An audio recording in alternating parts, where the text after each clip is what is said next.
Hi guys, welcome back to another short in JSB Diaries. మీరు దీని condition short miss అయిపోతే కింద related వీడియోలో షార్ట్ పెట్టినా ఖచ్చితంగా వెళ్ళి చూడండి. అండ్ గైస్, మన ఛానల్కి ఇంకొక 400 సబ్స్క్రైబర్స్ అయితే 1K అయిపోతుంది. ప్లీజ్ సబ్స్క్రైబ్ చేసుకోండి and make it 1K guys, please. And నేను ఇప్పుడు వచ్చిన లొకేషన్ వచ్చేసి C2 బ్రూ అండ్ కెఫే. ఇది కోకాపేట్లో ఉంది. దీని లొకేషన్ నేను డిస్క్రిప్షన్లో మెన్షన్ చేసిన, ఖచ్చితంగా చెక్అవుట్ చేయండి. అండ్ గైస్, ఈ కెఫేని రీసెంట్గానే ఓపెన్ చేసి మేము వెళ్ళినప్పటికీ జస్ట్ 7 days బేబీ అనమాట. ఇక్కడ మనకి డీజే కూడా ఉంది, మంచి మంచి పాటలు పెడితే డ్యాన్స్ చేసి ఎగరొచ్చు అనమాట. ఫ్రెండ్స్ తోటి పార్టీ కూడా చేసుకోవచ్చు. మనకి పెద్ద స్పేస్ కావాలంటే ముందే బుక్ చేసుకుంటే మనకి వీళ్ళు స్పేస్ కూడా ప్రొవైడ్ చేస్తారు సపరేట్గా మన కోసమే. అండ్ ఇక్కడ మనకి cocktails, mocktails, soft drinks, main course అని అది అని అబౌవ్ చాలా మెన్యూనే ఉంది వీళ్ళ దగ్గర. అండ్ నెక్స్ట్ లెవెల్ ఉంది టేస్ట్ మాత్రం. నాకు ఇక్కడ మెయిన్ థింగ్ వచ్చేసి అంబియన్స్ అయితే చాలా బాగా నచ్చింది. కొత్తది కదా, అంత కొత్తగా నీట్గా ఉంది.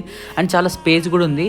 అండ్ ఇక్కడ నాకు మెయిన్లో స్టార్టర్స్లో వచ్చేసి ఈ లోటస్ స్టెమ్ అనే ఒక స్టార్టర్ అయితే ఖచ్చితంగా మస్ట్ రికమెండ్. మీరు ఖచ్చితంగా ట్రై చేయండి, ఇక్కడికి వెళ్ళండి. మీరు షార్ట్ నచ్చితే లైక్ చేయండి అండ్ ఛానల్ మాత్రం ఖచ్చితంగా సబ్స్క్రైబ్ చేసుకోండి.